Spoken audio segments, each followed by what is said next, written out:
Voilà, donc on va aborder la deuxième partie des conférences aujourd'hui sur la sécurité. Donc il va y avoir trois intervenants. On aurait pu parler d'ailleurs de la sécurité, je ne l'ai pas fait, mais on aurait pu parler de la sécurité sur la 5G, puisque ceux qui ont été là pour la 5G apporte au niveau de sécurité des choses très importantes. Et donc cette deuxième partie, on va avoir la chance d'avoir trois intervenants de l'ANSSI. Donc l'ANSSI, il va vous expliquer un petit peu, c'est le cœur en fait de la sécurité en termes de réglementation, de certification en tout cas des produits que les industriels conçoivent. Un deuxième exposé qui sera fait par la société NeoWave sur un protocole très intéressant qui s'appelle FIDO, donc qui permet de sécuriser des accès physiques, mais des accès logiques aussi, sans avoir besoin de mot de passe. Donc c'est un protocole qui se développe beaucoup dans l'industrie.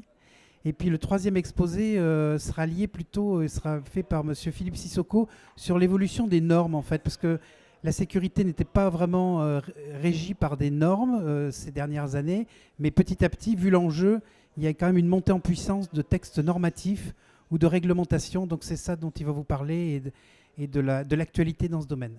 Voilà, donc écoutez, c'est à vous. On va commencer donc par Kevin Edon de l'ANSSI, donc qui va vous présenter un petit peu comment fonctionne en fait l'ANSSI quelque part vis-à-vis de ce problème de sécurité. Donc en fait, Kevin Edon va faire sa présentation, puis on prendra les questions après. Alors, est-ce que vous m'entendez correctement? Oui, la diapositive apparaît aussi. Donc, bonjour à toutes et à tous, je m'appelle Kevin Edon, je suis le délégué de l'ANSSI, l'Agence nationale de la sécurité des systèmes d'information pour la région Provence-Alpes-Côte d'Azur. Ce que je vous propose, c'est de prendre un temps qui va finalement introduire cette séquence cybersécurité. Alors, très rapidement, vous présenter ce qu'est l'ANSSI, parler de l'état de la menace tel que l'agence l'a constaté notamment ces dernières années, et puis faire un zoom qui est plutôt une ouverture sur les sujets spécifiques au secteur industriel. Vous allez voir qu'on va partager parfois des évidences, mais c'est bien de se rassurer sur le fait qu'on a les mêmes évidences. Et si ce n'est pas encore des évidences pour vous, du coup, au moins vous saurez que c'est effectivement les sujets prioritaires sur lesquels l'ANSSI veut insister en termes de cybersécurité. Alors, l'ANSSI, en quelques mots, nous sommes un service de la Première ministre. Nous sommes part intégrante du SGDSN, le secrétariat général de la Défense et de la Sécurité nationale. L'ANSSI, c'est aujourd'hui environ 600 agents avec des profils extrêmement variés, pour beaucoup encore basés à Paris, même si nous allons bientôt ouvrir une antenne à Rennes. Et nous sommes un service à compétence nationale, donc nous intervenons en direct sur l'ensemble du territoire. L'ANSSI, c'est l'autorité nationale française en matière de cybersécurité et de cyberdéfense. Ça ne veut pas dire que nous agissons seuls, loin de là. Nous avons pour autant un rôle de chef de file et puis un secteur privilégié d'intérêt prioritaire. Ce sont les opérateurs d'importance vitale, les opérateurs de services essentiels et puis la cybersécurité de la nation au sens large.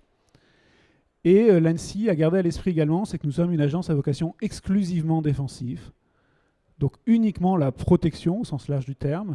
Et cette défense, nous la portons donc avec 4 grandes missions. Une première mission qui est celle pour laquelle on nous appelle souvent les cyberpompiers de l'État. Finalement, la réaction à l'incident, le fait d'aider les victimes, notamment les plus critiques, dans leur résolution d'incidents cyber. La partie connaissance de la menace, à laquelle menace cyber faisons-nous face, et puis surtout comment nous pouvons à partir de là, partager cette connaissance avec tous les acteurs du monde industriel, du monde institutionnel, et partager également les bonnes pratiques pour se prémunir de cette menace. Et enfin, un rôle d'accompagnement de l'écosystème. Vous parliez tout à l'heure de certification. Comment on s'assure que l'industrie de la cyber, au sens très large du terme, les produits, les services, finalement, trouvent un écho par rapport aux besoins qu'il y a, par rapport aux besoins de confiance qu'il peut y avoir. L'accompagnement, ce n'est pas que ça, c'est aussi l'accompagnement de la partie enseignement, formation. Il nous manque des milliers de talents aujourd'hui en France et en Europe par rapport à la cyber. Donc comment on accompagne ce milieu de la formation, ce milieu de la recherche également, et toute l'initiative qu'on peut avoir, notamment dans les régions. C'est notamment une de mes missions, moi en tant que délégué sur la région Provence-Alpes-Côte d'Azur. Voilà en quelques mots sur l'ANSSI. Et puis maintenant, partons état de la menace. Et c'est vrai qu'on est sur un métier passionnant parce qu'on n'est pas en train d'essayer de faire face d'éviter une panne, d'éviter un accident. On est en train de faire face à une des attaquants. Et donc, une des manières de se protéger, c'est déjà de comprendre finalement qu'il y a en face de nous pour percevoir leurs motivations et donc se protéger face à leurs intérêts, qui sont des intérêts positifs pour eux, négatifs pour moi. Peut-être juste repartager déjà un ordre de grandeur. Lorsque l'ANSSI a communiqué en début d'année sur ce que nous avons observé l'an dernier, donc ce qui nous a été signalé, c'est pas tout ce qui s'est passé en France, hein, on est bien d'accord. Hein. Ce qui a été signalé à l'ANSSI, c'est qu'un tout petit bout de ce qui s'est passé en France. Et aujourd'hui, d'ailleurs, bien malin serait celui qui voit tout. Néanmoins, on a une certaine vision de ce qui s'est passé en France en termes de signalement d'attaque. Et lorsqu'on regarde ces signalements d'attaque sur l'an dernier, on se rend compte que la moitié des signalements que l'on a reçus sont liés à ce qu'on appelle des TPE, PME, voire ETI non stratégiques. On n'est pas en train de parler des gens qui sont en train de traiter des sujets fondamentaux d'un point de vue stratégique. On est en train de parler de gens qui font l'économie du quotidien, qui font finalement que notre vie économique et sociale fonctionne en France.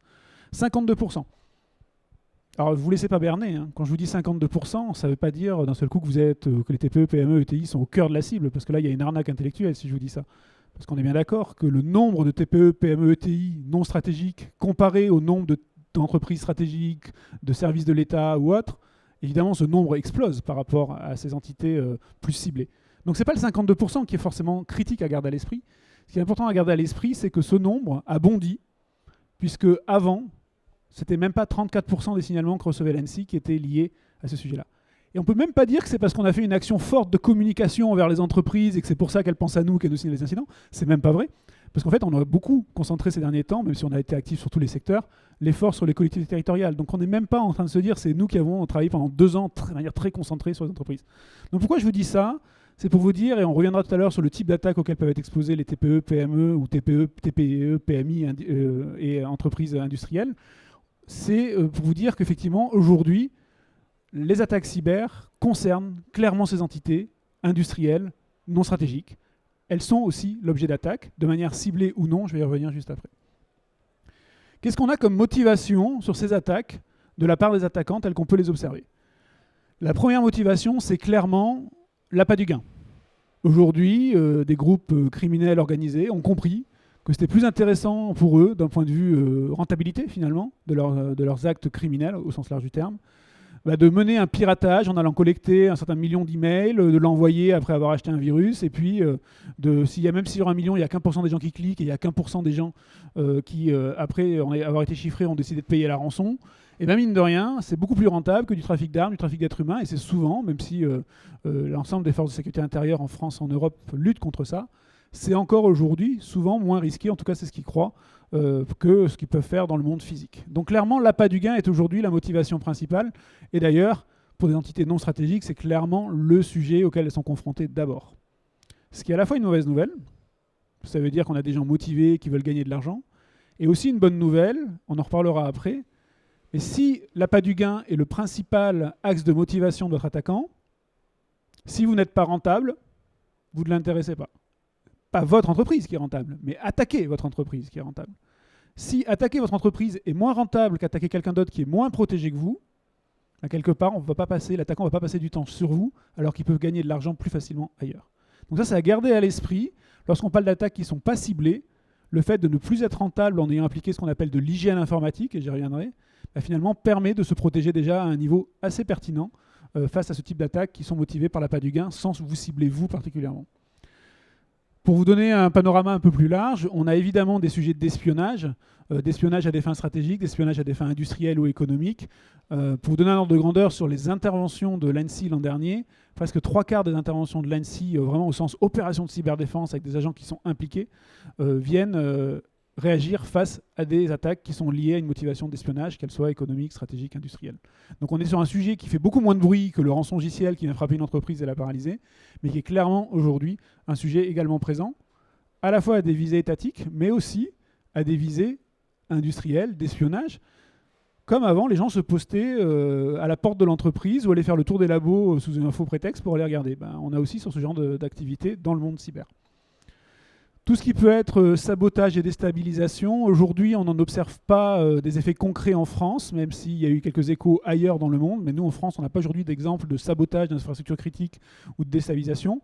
Néanmoins on observe parfois, et on communique publiquement là-dessus, sur le fait on observe parfois des prépositionnements, c'est-à-dire des gens qui sont branchés à des endroits où ils n'ont absolument rien à faire.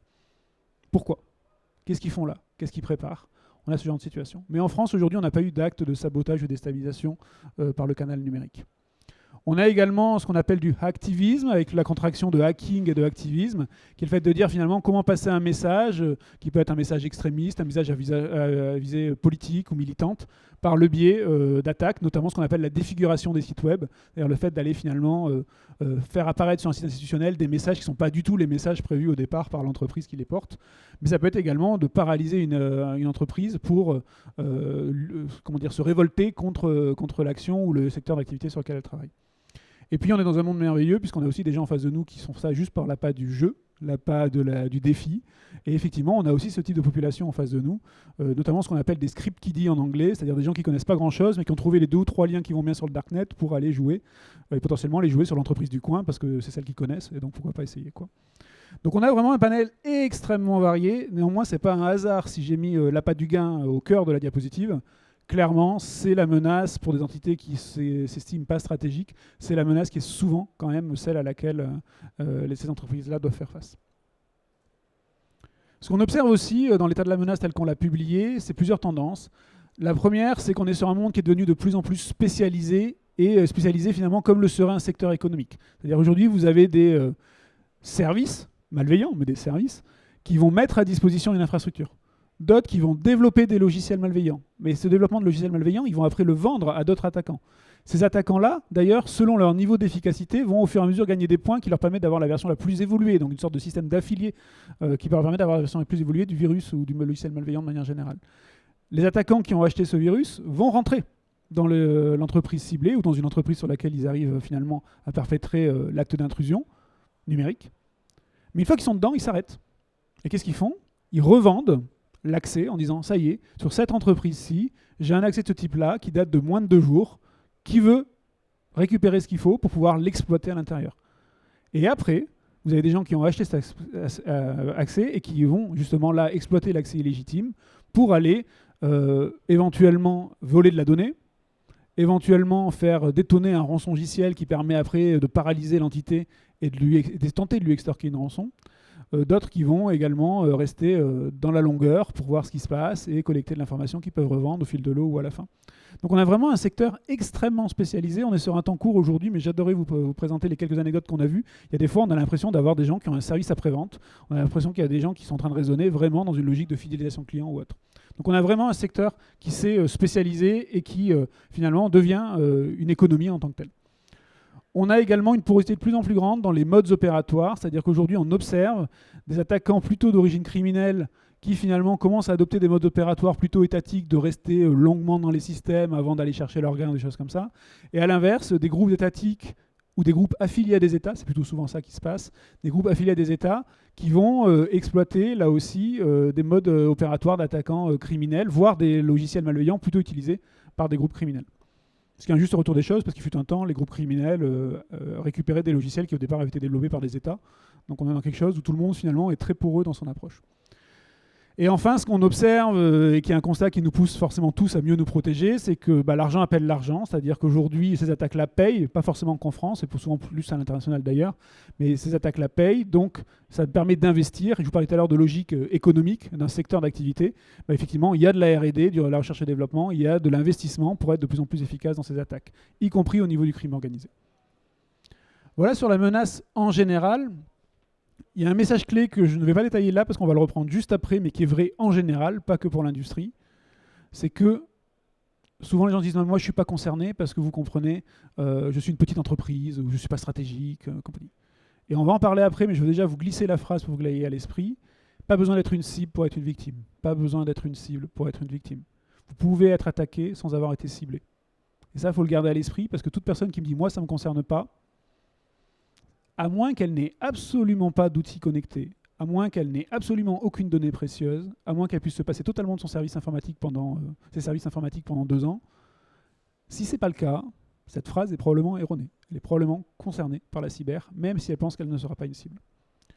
Maintenant, ce que j'aimerais partager avec vous, c'est ce que j'appelais tout à l'heure les évidences, ou pas, liées au secteur de l'industrie, sachant que le secteur de l'industrie, il y a déjà un oxymore là-dedans, parce que le secteur de l'industrie, c'est immense. Il y a énormément de sujets différents, énormément de problématiques particulières. Donc, m'en voulez pas si je généralise un peu trop, mais ça donne quand même des tendances qui resteraient sur l'industrie avec un grand I, même si on devrait surtout mettre industrie au pluriel. Déjà, et vous le savez mieux que moi, même si j'ai eu une vie en tant que DSI industrie, donc je connais un peu le sujet quand même. Mais effectivement, vous le savez mieux que moi, on est sur un monde qui est à la convergence de plein de choses. Et notamment, il y a la convergence, alors si je reprends les termes à la mode, je ne suis pas en train de les cautionner, hein, mais au moins ça parle à tout le monde. Quand vous parlez de l'industrie, entre guillemets, à l'ancienne, et ce terme n'est pas péjoratif, surtout qu'il est encore très présent dans beaucoup de sites industriels. Mais quand vous parlez d'industrie 1.0 ou quand vous parlez d'industrie 4.0, aujourd'hui, il y a beaucoup d'entreprises qui sont un peu au milieu de ces deux-là et qui vont se retrouver avec des menaces, justement, convergentes alors qu'elles sont très différentes à la base. Pourquoi ? Parce que, vous me direz si je me trompe, mais souvent sur l'industrie 1.0, dans l'entreprise, on est sur un monde à part, dans le sens que c'est un monde à part d'un point de vue réseau informatique, c'est un monde à part d'un point de vue même acteurs qui travaillent dessus, c'est plutôt les automaticiens qui vont aller coder, c'est pas les équipes des services informatiques. Donc pareil, quand on parle de sécurité numérique, probablement on est souvent sur des mondes à part. Je parle bien de l'industrie 1.0. On est sur des sujets où finalement il y a une sorte de déconnexion et une vie en tant que telle de ce monde-là par rapport à ce que peut faire l'entreprise ailleurs sur d'autres activités. Industrie 4.0, très clairement, plus connecté, tu meurs. On en a parlé encore tout à l'heure avec les nouvelles technologies liées aussi aux bandes et à la 5G. Mais de manière générale, on est dans une logique où la connexion est la norme. Et finalement, là, on est sur des équipements qui font que échanger entre eux. Là où avant, on avait un réacteur qui faisait son taf, qui était connecté à l'écran d'à côté, qui était connecté à ce qui lui permettait d'injecter des matières, mais qui n'était pas forcément, ultra connecté au reste du monde. Donc déjà, premièrement, on se retrouve avec avantages et inconvénients, mais surtout inconvénients de deux mondes lorsqu'on parle de cyber. Industrie 1.0, un monde relativement stable, tellement stable d'ailleurs qu'on a même du mal à avoir des mises à jour sur les logiciels parce que finalement, ça marchait il y a 5 ans, on va continuer de garder le réacteur tel qu'il était, on ne va pas forcément l'altérer. Donc un monde stable de manière générale. Bien sûr, il va y avoir des nouveaux équipements, il va y avoir des nouveaux process éventuellement développés, mais on est sur quelque chose qui informatiquement est quand même relativement maîtrisé et stable. Évidemment, vous voyez venir, sur l'ultra connecté, de la 4.0 et de ce qui arrive derrière, on est sur des choses qui sont d'ailleurs encore en cours d'expérimentation sur beaucoup de sujets, et donc là on est sur des choses qui sont constamment en mouvement et constamment en train d'être découvertes. Avant on parlait d'outils, on parlait de process, on en parle encore, le process est fondamental, l'outil est encore au cœur. Maintenant, quand même, on parle de données aussi, hein, c'est-à-dire qu'on est en train de parler aussi de beaucoup de choses qu'on a envie soit de protéger, soit d'exploiter. Et puis tout ce qu'on peut capter avec cet environnement infini de capteurs autour de nous fait que cette donnée-là a énormément de valeur aussi, de valeur pour pouvoir prouver ce qu'on a pu faire, conserver la chaîne du froid ou d'autres choses, mais également de pouvoir améliorer son process justement et être efficace. Par contre, ce qui reste absolument constant entre la 1.0 et la 4.0, c'est que finalement, tout ça, ça reste critique pour l'entreprise, pour l'industrie.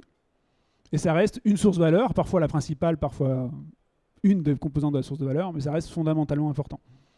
Donc finalement, tout ce qu'on vient de se dire là, il y a un point de convergence, c'est que c'est hyper important. Par contre, il y a plein de sujets qui font qu'on est en train de s'exposer à deux mondes de menaces différents. Et on le voit, finalement, aussi sur les attaques.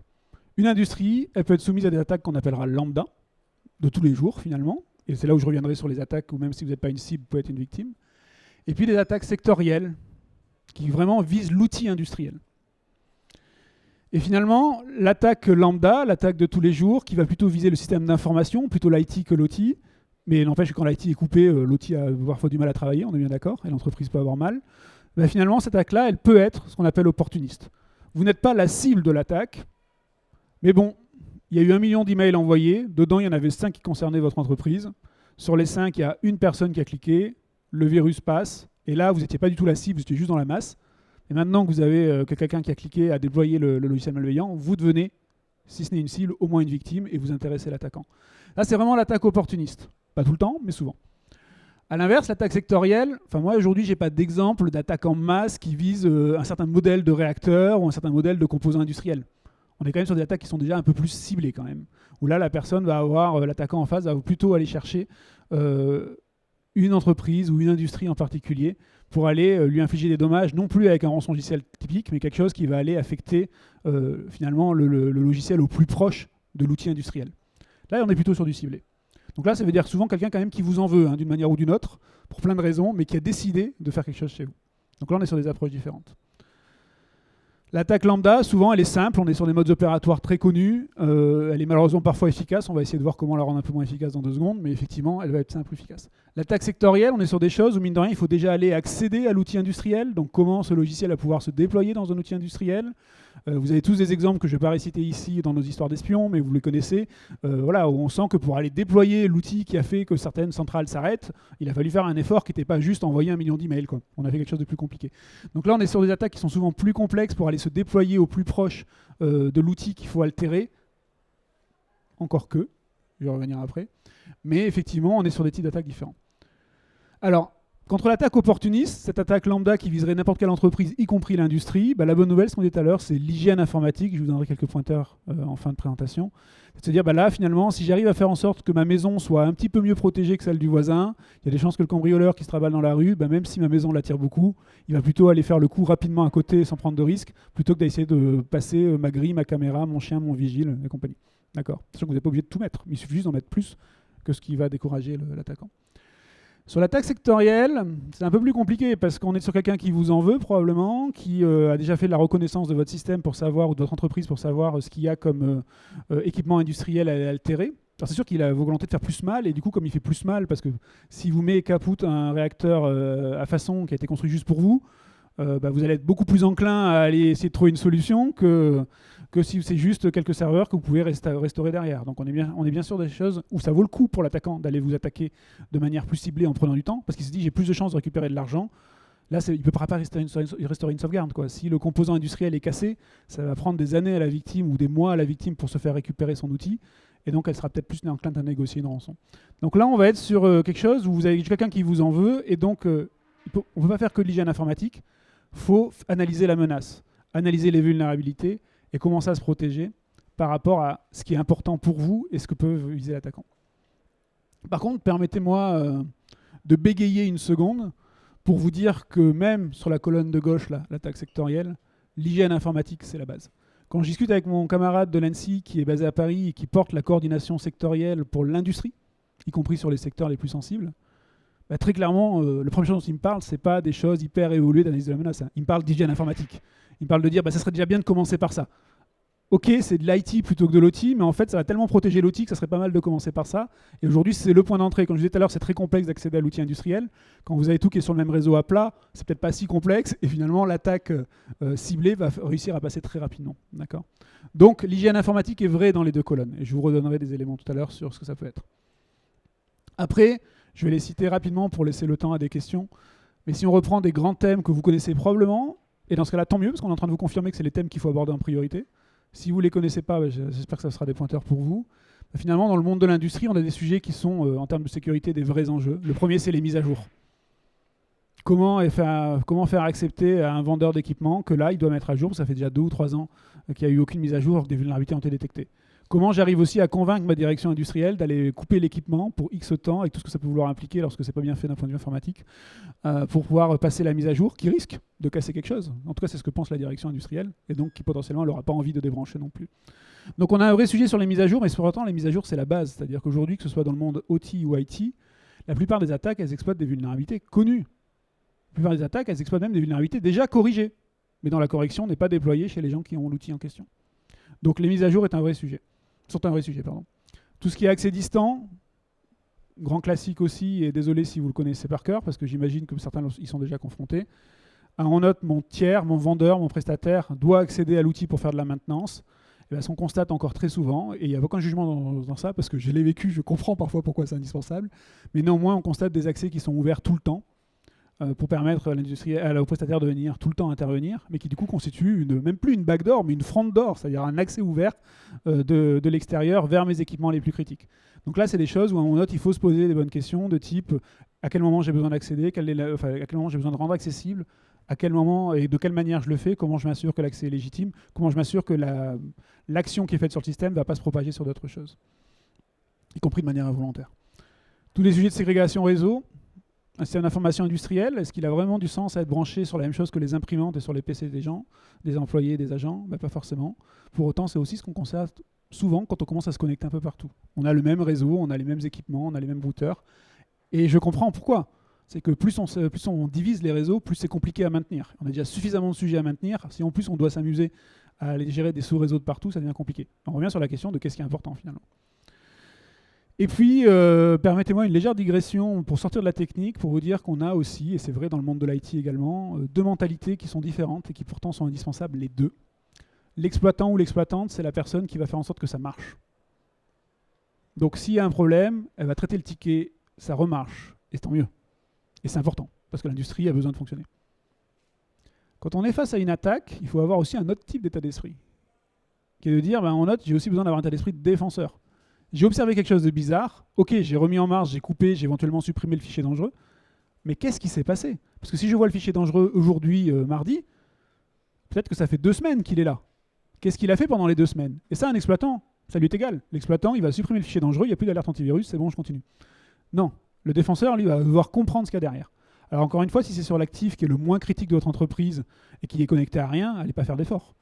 Quand vous êtes sur quelque chose qui est critique pour vous, ça vaut le coup d'investiguer. Et donc cette logique exploitant-défenseur, c'est vraiment des choses où on note qu'il y a un travail de mentalité ou de culture à développer, qui n'est pas simple, qui est un vrai challenge, mais qui est indispensable pour se protéger au bon niveau sur ce qui est critique. Pour conclure, avant les questions, quelques pointeurs, donc sans trop développer, sur ce qui peut vous aider, notamment au niveau de l'ANSI, mais pas que. Il est parti où? Je pars à l'envers, pourquoi? Il est parti à l'envers, je sais pas pourquoi. Déjà, la première chose, c'est qu'on ne fait jamais de sécurité pour faire de la sécurité. Je pense que personne dans la salle est assez fou pour faire de la cyber juste pour se faire plaisir. En tout cas, pour se défendre dans une entreprise et une industrie, je pense que ça n'existe pas. Donc pourquoi on le fait? On le fait parce qu'on a des choses à protéger. Et donc finalement, la première question, elle n'est pas du tout technique. La première question, c'est qu'est-ce que je veux protéger? Parce que c'est ça que je vais essayer de protéger au bon niveau. Et là, permettez-moi de vous donner 2 analogies qui peuvent facilement expliquer ça, si ça veut bien revenir, expliquer ça notamment à vos dirigeants. La première, c'est est-ce que vous avez des choses qui sont indispensables pour l'entreprise parce que c'est ça qui fait votre valeur, qui fait que vous allez gagner des parts de marché, qui fait que vous êtes compétitif, qui fait que finalement que la boîte va progresser, évoluer. Ça, c'est ce qu'on pourrait appeler les joyaux de la couronne. Est-ce que j'ai des joyaux de la couronne que je vais protéger? Ou des informations confidentielles, des process qui font mon succès? Le deuxième, ça va être plutôt les rouages critiques. Des choses qui ne sont pas du tout confidentielles, mais si je les perds, je ne peux plus travailler. Comment je me protège ces choses-là aussi au bon niveau? C'est peut-être pas ce qui va me rendre compétitif, mais si je l'ai plus, je ne pourrai plus compétitif, de toute façon, je ne serai plus en train de fonctionner. Donc comment je me protège? Et en fait, désolé de vous dire ça, mais vous ne serez jamais sécurisé. C'est pas possible d'être sécurisé. Parce que le combat est totalement asymétrique. Un attaquant veut trouver une faille une fois, le défenseur doit se protéger tout le temps, partout. C'est impossible d'être sécurisé dans l'absolu. Donc la question, c'est par rapport à ces joyaux de la couronne, par rapport à ces rouages critiques, je vais y arriver, ouais. Par rapport à ces joyaux de la couronne, ces rouages critiques, que signifie pour moi être suffisamment sécurisé? Quel est le niveau de risque que je peux accepter? Et notamment sur ces fameux équipements industriels vitaux pour le bon fonctionnement de l'industrie, pour le bon fonctionnement de l'entreprise. Donc la première étape n'est pas du tout technique.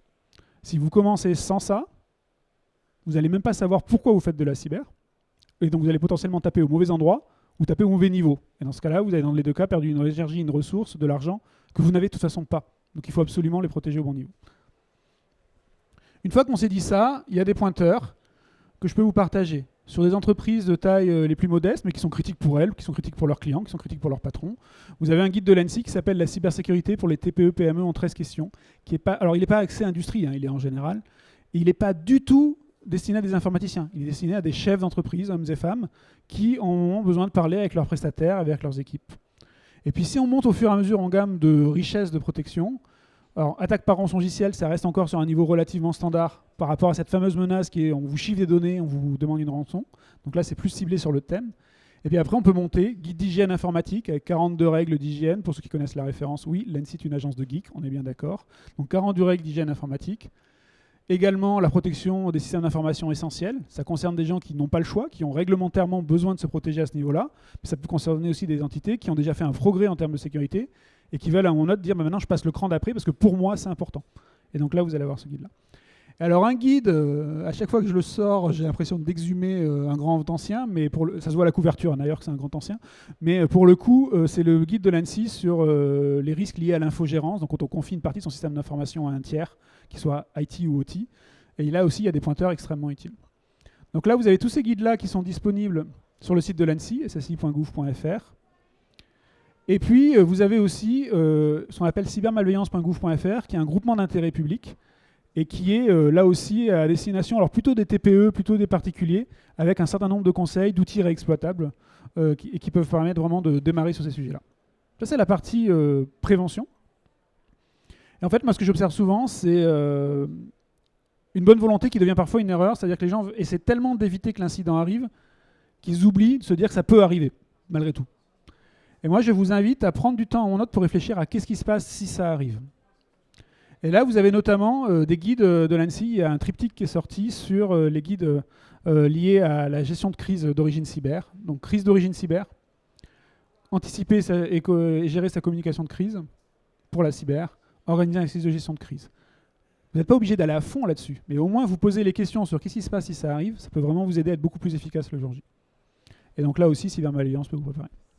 Voilà ce que je voulais partager avec vous avant les questions-réponses. Merci beaucoup. Donc peut-être des questions dans la salle? Alors moi j'ai une première question. En fait, voilà, je viens d'être attaqué. C'est pas de peau, mais c'est comme ça. Qu'est-ce que je fais? Je vais chez vous. Donc première question ou sous-question, c'est qu'est-ce qui se passe? Et ma deuxième sous-question, est-ce que vous allez en parler, vous? Merci pour la question, parce qu'on vient de se dire tout à l'heure, il y a 2 secondes qu'il fallait se préparer au cas où ça arriverait. Donc effectivement, il faut se poser cette question-là avant que ça arrive, si possible. Plusieurs éléments. Si vous êtes un opérateur d'importance vitale, et vous ne le dites pas dans la salle parce que c'est une information classifiée, un opérateur de service essentiel, si vous êtes quelqu'un qui est finalement suivi par un service de l'État, vous allez devoir contacter le service de l'État en question, et notamment pour les OIV et OSE, c'est une obligation de signaler à l'ANSSI. Pareil pour les hôpitaux qui signalent à la fois au ministère de la Santé et qui signalent à l'ANSSI. Si vous ne l'êtes pas, il n'y a pas d'obligation, mais je vais y revenir, de signaler à l'ANSSI. En revanche, nous, on vous le recommande. Alors, on y est un peu intéressé quand on vous le recommande. Mais pourquoi on vous le recommande? C'est parce que on n'ira probablement pas déployer une équipe de 15 agents chez vous. On adorerait le faire, mais c'est juste qu'on sera probablement sur d'autres priorités qui correspondent aux missions fixées à l'agence par les lois et les règlements. Mais néanmoins, ce qu'on fera dans tous les cas, c'est récupérer votre signalement et vous donner des conseils liés à ce que nous, on perçoit tout de suite. C'est-à-dire qu'on peut très rapidement vous envoyer une liste de questions qui vous aide à réfléchir ou qui aide votre prestataire à vous sécuriser. Donc l'ANSSI, signalez au CERT-FR de l'ANSSI, vous tapez incident ANSSI ou autre, ça ne sera jamais perdu. Ne vous attendez juste pas à ce qu'on arrive, les fameux cyberpompiers n'arriveront pas à chaque fois chez vous, notamment si vous êtes un acteur non régulé, parce que c'est malheureusement pas notre mission prioritaire, et que c'est une activité économique. C'est-à-dire qu'aujourd'hui, ce sont des prestataires privés qui aident à résoudre un incident. Et d'ailleurs, même pour les fameux opérateurs d'importance vitale, opérateurs de services essentiels, l'essentiel du travail de réaction, c'est leurs équipes et des équipes privées. Pour autant, il y a d'autres contacts qui sont possibles. Parmi les contacts qui sont possibles, il y a évidemment le secteur privé, ce que je viens de vous dire à l'instant. Il y a de plus en plus d'entreprises, d'industries qui vont souscrire des abonnements de réaction à incidents auprès d'acteurs plus ou moins grands. Et en fait, ce qu'on a observé, c'est que finalement, il y avait ceux qui étaient critiques, qui avaient le lien avec l'ANSSI. Il y avait ceux qui avaient de l'argent à investir ou qui décidaient d'investir de l'argent, qui le faisaient avec ces fameux opérateurs privés. Et les autres avaient un problème. Et dans le cadre du plan France Relance, il y a un volet cybersécurité. Et dans ce cadre de ce volet cybersécurité, le gouvernement, le SGDSN, l'ANSSI, a proposé à chaque région, au sens collectivité territoriale, à chaque conseil régional, si vous voulez, de mettre en place un centre de veille et d'alerte. Un centre de veille et d'alerte à destination, justement, des TPE, PME, voire ETI, ou des collectivités territoriales de taille intermédiaire, pour que, si jamais une attaque les frappe et qu'elles n'ont pas déjà un point de contact naturel, elles puissent appeler ce numéro. Donc aujourd'hui, en région sud, ils sont en train de discrètement se faire connaître avant de se faire connaître de manière massive. Mais si vous tapez déjà urgence cyber région sud, vous aurez le contact. Et donc aujourd'hui, dans la région Provence-Alpes-Côte d'Azur, la collectivité territoriale qui s'appelle région sud ou qui veut s'appeler région sud, aujourd'hui a un centre de veille et d'alerte qui fait qu'est-ce qui va se passer? Vous les appelez, ils vont vous donner les conseils de première urgence, ce qu'il faut faire tout de suite sur votre équipement informatique. Et puis après, ils vont vous guider vers un ou des prestataires, c'est vous qui choisirez lequel, si vous n'en avez pas déjà, qui pourrait correspondre aux besoins que vous aurez. Donc, si vous êtes régulé, ANSSI. Si vous n'êtes pas régulé, j'ai quand même votre question sur la confidentialité, si vous n'êtes pas régulé, là plutôt, soit ce que vous avez déjà vous-même souscrit, soit potentiellement urgence cyber région sud, par exemple. La question que vous avez abordée après, elle est extrêmement importante, c'est la question de la discrétion. Au niveau de l'ANSSI, alors autant il y a plein de sujets sur lesquels on est extrêmement pragmatique, mais s'il y a un sujet sur lequel on est des fanatiques, c'est la discrétion. Et notamment, on a un principe qui est de dire l'ANSSI ne parle pas pour les victimes.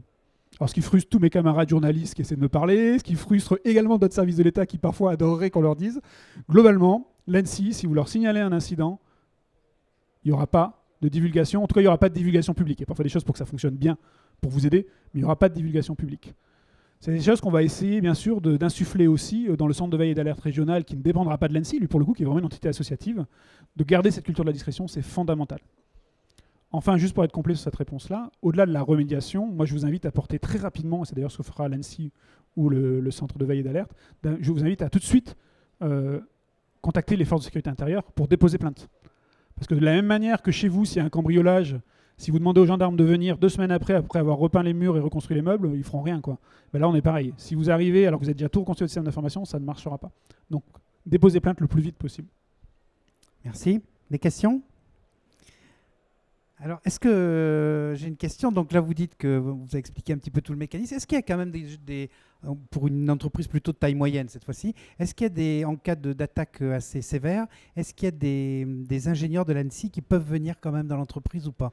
Est-ce que vous avez cette possibilité? Alors, ce que je vous disais, c'est que déjà, on peut le faire sur le périmètre prioritaire, qui est celui des opérateurs d'importance vitale, opérateurs de services essentiels. Mais contrairement à ce que souvent on entend ou on voit, c'est quand même assez rare. Encore une fois, c'est plutôt leurs prestataires qui font et nous, on les aide.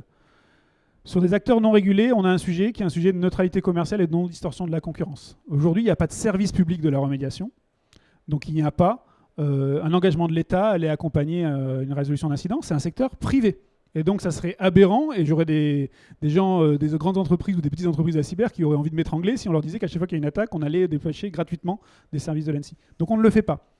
Sauf dans un cas, c'est quand vous nous signalez un incident et qu'on se rend compte que ce truc-là, on ne l'a jamais vu, mais que ça sent pas bon, et qu'on a vraiment envie de savoir ce qui est en train de se passer. Et là, on peut effectivement proposer de dire, là, on aimerait quand même venir avec vous, vous accompagner, parce que potentiellement, ça va nous permettre de protéger beaucoup de monde après, sur quelque chose qui est nouveau. Mais de manière générale, la victime doit se protéger elle-même, ou se faire aider. Nous, on peut l'accompagner légèrement, mais on viendra rarement à 15 pour aller l'aider chez elle. Alors pour rebondir un tout petit peu sur ce que vous avez dit, puis sur le principe de discrétion, c'est vrai que ces dernières années, aucune entreprise n'avait envie de dire qu'elle était attaquée. Est-ce que cette manière de penser évolue?